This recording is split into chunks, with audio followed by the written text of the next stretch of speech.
Bonjour, je vais parler du dernier épisode en date de Supergirl, que j'ai bien aimé, donc ça en fait déjà 3 à la suite, c'est beaucoup plus que ce que je pensais au final. Alors cet épisode a une idée de base assez bonne, c'est l'arme qu'ils ont utilisée contre les Daxamites, donc avec du plomb, qui a peut-être, alors on se doute que c'est pas le cas, mais dans l'épisode on pense que ça a empoisonné les gamins, et du coup Lina, mais tout l'entourage, mais Lina surtout, vu que c'est elle qui a eu cette idée-là, est plombée, le jeu de mots n'est pas voulu, est plombée par cette histoire et on la voit s'enfoncer de plus en plus parce que les preuves s'accumulent que c'est bien leur truc. Ce qui d'ailleurs pose un petit problème de cohérence à mon sens puisque le tech guy, je sais plus comment il s'appelle, qui bossait pour le journal avant, ben, bref, se rend compte que leur machine a bien un problème. Donc c'est moi j'ai un petit problème de cohérence avec cette histoire du plomb parce qu'on découvre que le plomb, en fait, c'est pas à cause de ça, c'est une particule qui a été mise dans une piscine par Edge.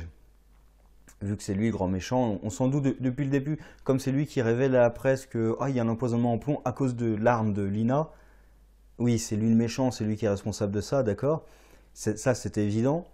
Après, je trouve la gestion de Lina qui pense que c'est son arme qui a provoqué ça, et même Kara qui doute un petit peu quand même pendant un certain temps, c'est bien géré, puisque on voit même la réaction du public, où, enfin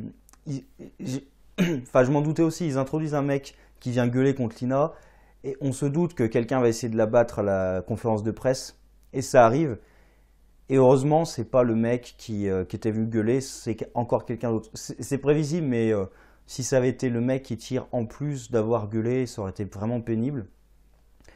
Sauf que là aussi, petit problème de cohérence avec les pouvoirs de Supergirl. Ça, c'est un problème des séries en général où il y a des super pouvoirs, Flash aussi. C'est qu'ils ne savent pas gérer les super pouvoirs de leurs personnages. Parce que là, Supergirl, avec sa vision rayon X, il n'y a strictement aucune raison qu'elle n'ait pas vu cette femme. Puisqu'en plus, elle entend le bruit du flingue. Donc là, elle baisse sa vision rayon X, elle regarde le mec qui avait gueulé parce qu'elle pense que c'est peut-être lui.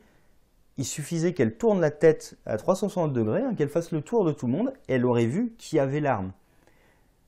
Et il n'y aurait pas eu la fusillade. Mais sans la fusillade, déjà, ça pousse pas Lina à bout, déjà, et ça permet pas de faire le petit reveal à la fin de l'épisode dont je parlerai plus tard.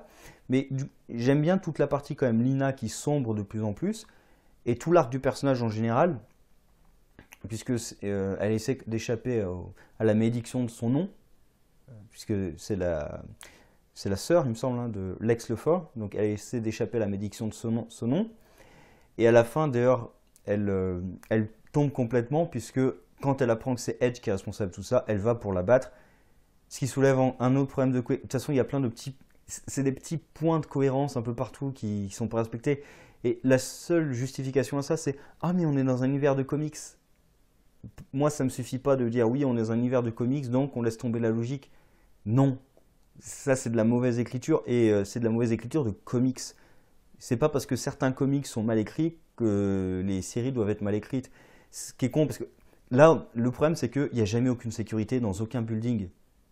Même dans le truc de presse, quand le père vient gueuler, alors oui, il y a un garde qui finit par arriver, mais ils auraient dû carrément l'empêcher d'entrer. Donc, et typiquement, la bombe qu'il y a eu dans le stade, mais ça existe la sécurité dans votre univers? C'est pas possible ça. Enfin, faut mettre des agents de sécurité un peu partout. Enfin, mais j'ai bien aimé quand même la gestion de tout le truc. Il y a quelques conneries genre Edge qui capture Lina, qui la met dans un avion pour aller s'écraser avec son produit chimique dans le réservoir d'eau. D'accord. Déjà, tu es dans la ville de Supergirl, donc c'est complètement con. Supergirl va arrêter ton avion, quoi qu'il arrive. Donc déjà, ton plan est débile.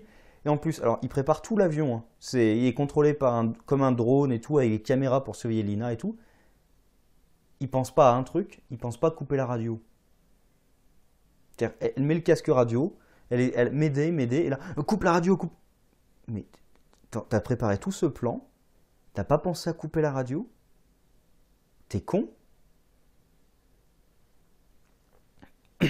Même un truc tout con, mais la piscine, il n'a pas pensé à faire retirer ces trucs de la piscine. Parce qu'il y a encore les gros barils du produit chimique dans la piscine. T'as pas pensé à les faire tirer, tes barils? Alors, il a quand même pensé à vendre son entreprise 2 ans plus tôt. Donc, Ce qui d'ailleurs pose une question, ça fait 2 ans qu'il préparait ce plan? Parce qu'il dit, ça fait 2 ans que j'ai déjà vendu l'entreprise. Ou alors c'est qu'il a déjà plein de trucs diaboliques préparés un peu partout. Mais en fait, j'ai l'impression que ce Edge, il joue le rôle que devrait jouer Lex Luthor. Puisqu'à la fin, il y a une confrontation Kara-Edge, où il essaie de la teaser de ah, mais moi, si j'avais un ennemi, je le tuerais, tout en sachant qu'elle va pas le tuer. Ce qui d'ailleurs, il fait un pari quand même, parce que je vous rappelle que Supergirl, ça l'a pas gêné de massacrer plein de martiens la dernière fois, là. Donc oui, alors apparemment, il ne tue pas les martiens, on les tue parce qu'ils sont moches, les humains, on les tue pas. Non, d'accord, bon, pourquoi pas. C'est bizarre, hein.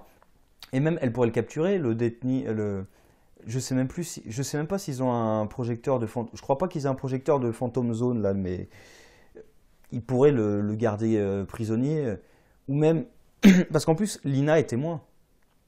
Lina est témoin de son propre enlèvement. Alors, ils n'ont pas de preuve directe que ce soit lui qui ait mis le plomb enfin, le produit dans l'eau. Mais ils ont une preuve directe qu'il a capturé Lina et qu'il a essayé de la tuer quand même. Et qui l'a mise dans l'avion? Bah, c'est lui. Donc, ils ont quand même des preuves. Alors, pas des preuves solides, mais ils ont quand même des preuves. Et à la rigueur, même Martian Manhunter, il pourrait entrer dans sa tête, non? Bref, je trouve ça le méchant, je pense qu'il pourrait. Si le méchant avait été plus intelligent, oui, mais là, il est quand même assez con, ils auraient pu l'arrêter, je pense. Bon. Il y a eu un peu de Dramaland, mais l'épisode pour moi sont les sorties avec Alex et Maggie. Oui, c'est ça. L'épisode sont les sorties parce que ils font du drama, parce qu'elles se séparent vu qu'une veut un enfant, pas l'autre. Un problème d'ailleurs, c'est que pardon, Alex explique pourquoi elle veut un enfant, même si bon, est-ce que ça s'explique vraiment, c'est décent, mais au moins elle parle, elle exprime ce qu'elle a sur le cœur. On voit jamais Maggie exprimer clairement pourquoi pour elle c'est vraiment, elle préfère perdre celle qu'elle aime plutôt que d'avoir des enfants. C'est quand même une position assez extrême et elle s'exprime pas là-dessus. Moi ça me dérange un petit peu. Par contre, la scène où je me suis dit vraiment, oh non, le drama, elle fait son carton avec la musique triste en fond, oh là là. Et là, heureusement, ils ont désamorcé la situation, puisqu'on se rend compte que la musique, elle était intradiégétique. Et on voit Maggie qui change de musique sur la playlist, et qui met un truc où elles ont leur dernière danse avant de se quitter. Pardon. Et heureusement, ça coupe un peu le drama. Donc ça, j'ai bien apprécié. Sinon, je pense... alors, avant de terminer sur Sam, la romance entre... comment elle s'appelle, entre Jimmy Olsen et Lina. J'ai perdu les noms, j'ai du mal. Hein. Et Lina, la romance avec les deux, elle avait été déjà introduite dès la première rencontre, et là, elle se continue bien gentiment. Ça, j'apprécie qu'il la construise au fur et à mesure, et ça marche plutôt bien, je trouve. En tout cas, les deux ensemble, ça marche plutôt bien. Enfin, je pense que je vais passer directement donc, sur Sam et sa fille. Alors sa fille est pas débile. Elle lui pose une question par rapport à ce qui s'est passé la veille quand même. C'est au fait, ton cauchemar là, c'était... Non mais c'était qu'un cauchemar, t'inquiète pas. Un cauchemar, t'étais réveillé? Oui, non mais t'en fais pas, ça va passer et tout. Bon, la conversation dévie après parce qu'il y a autre chose, mais... parce qu'il y a les gamins contaminés au plomb évidemment, mais au moins la gamine n'est pas débile, elle se rend compte qu'il y a un problème, et Sam aussi se rend compte qu'il y a un problème, même si elle essaie de le cacher à sa fille. Et à la fin, elle se rend compte qu'en fait, il y avait un trou dans sa chemise, qui est dû à une des balles. Donc une balle perdue, la fusillade se justifie pour pousser Lina vraiment dans la dépression totale et dans l'alcool, et à la fois pour que Sam se rende compte que waouh, j'ai des super pouvoirs. On s'en doutait tous, mais et du coup ça va partir dans les World Killers apparemment, de ce que j'ai vu. Alors je les ai lus, hein, en gros c'est les Doomsday du pauvre, hein. Je suis désolé mais c'est des armes biologiques créées par les Kryptoniens, oui. Bah, comme Doomsday en fait, sauf que Doomsday c'est pas juste une arme biologique créée par les Kryptoniens, il y a plus que ça quand même, il y a plus que ça à Doomsday quand même. Et alors en plus c'était dans les New 52, j'ai lu, mais c'est tellement marquant que je m'en souviens plus du tout. Je me souviens que c'était entre le moment... à cheval sur le moment où Kara devient une Red Lantern, sinon je me souviens quasiment plus de rien.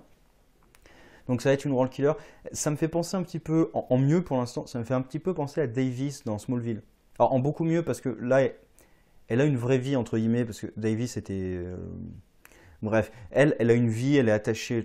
On développe aussi l'amitié qu'il peut y avoir entre Kara et Sam, puisqu'elles enquêtent ensemble sur cette histoire de plomb. En plus, il y a l'attachement avec sa fille, donc déjà, ça la rend tout de suite plus humaine. Et même si, je pense, elle va tourner peut-être en méchant, mais il y a le côté humain qui... Alors que Davis, le côté humain et le côté Doomsday, tous les deux à la fin étaient pourris. D'ailleurs, c'est le côté humain qui gagnait et qui était encore plus pourri que Doomsday, parce que Doomsday, il détruit tout, il est pas méchant dans le sens, il n'est pas sadique, il prend pas plaisir à torturer les autres, c'est une machine de destruction qui détruit tout sur son passage. C'est pas un sociopathe, c'est une arme de guerre. Et là, ils mettent déjà en place le tiraillement qu'il y aura entre son côté humain et son côté kryptonien. Mais du coup, le côté kryptonien, c'est toujours un côté maléfique, j'ai l'impression. Enfin, les kryptoniens, de toute façon, ils ont fait n'importe quoi. Mais du coup, ouais, c'est dommage, parce que j'aurais bien aimé le Radicator, parce qu'en plus, le Radicator, ça allait bien avec les Daxamites. Parce que la faiblesse au plomb des Daxamites, c'est la faute de l'Eradicator. C'est lui qui les a rendus faibles au plomb pour pas qu'ils quittent leur... Parce que c'était des kryptoniens au départ. Et pour pas qu'ils quittent leur planète, il les a rendus faibles. De toute façon, il n'a pas arrêté de modifier génétiquement les kryptoniens, l'Eradicator. Il a même modifié génétiquement les kryptoniens pour qu'ils ne puissent pas quitter Krypton. C'est pour ça. Et Kal-El, c'est le premier dont le père, Jor-El, a modifié l'ADN pour qu'il puisse quitter Krypton. Enfin ça c'était post-Crisis, après les différents reboots d'Odyssey, il y a 50 000 versions de chaque personnage. Enfin, sinon, bon épisode, j'ai pas grand chose à redire. Des petits points de cohérence comme ça, qui moi me dérangent. Même à la fin, quand Edge fait croire au suicide du mec, c'est pas crédible une seule seconde la façon dont c'est mis en scène, parce que il lui tire des dans la poitrine. Déjà, tu te suicides pas en tirant dans la poitrine, enfin, j'imagine que ça arrive, mais c'est pas commun. Et en plus, le simple fait qu'il ait tiré à distance, alors ils font genre c'est le mastermind parce qu'il a pensé à lui faire mettre de la poudre sur ses mains, puisqu'il lui a demandé de tirer sur la console avec l'arme avant de la battre lui-même. Sauf que on va voir la brûlure de la plaie ou pas. À une autopsie, tu vois si la plaie est brûlée ou pas. Si le flingue est vraiment important, tu vois qu'il y a de la brûlure. Si le flingue est quand même assez loin, tu vois qu'il n'y en a pas. Or, même avec l'angle de la balle, tu vois si le type a tiré avec sa propre main de près ou de loin, plus la brûlure de la... On doit voir quand même sur une autopsie que le mec s'est pas suicidé. Surtout dans un univers de super-héros avec des technologies ultra avancées, je pense qu'on se rend compte que le mec s'est pas suicidé. Mais bon, voilà, il y a plein de petits problèmes de cohérence comme ça qui me dérangent quand même un petit peu, mais l'épisode en lui-même était bon. La caractérisation des personnages, j'ai vraiment pas trop de problème avec ça. Même Dramaland, hein, j'avais peur moi du Dramaland entre Alex et Maggie, mais c'est bien passé surtout parce qu'ils ont un peu dédramatisé le truc justement avec la chanson qui passe, et puis finalement au lieu de partir sur un truc très pathos, hop, on termine quand même sur une bonne note, parce que elles se quittent pas parce qu'elles ont un problème, elles se quittent parce que leurs aspirations sont différentes. Donc au final, elles se quittent pas sur une mauvaise chose, c'est triste, mais c'est pas sur une dispute ou un conflit entre les deux, c'est vraiment juste un problème de choix de vie, ce qui peut arriver en vrai. Bref, sur ce, au revoir.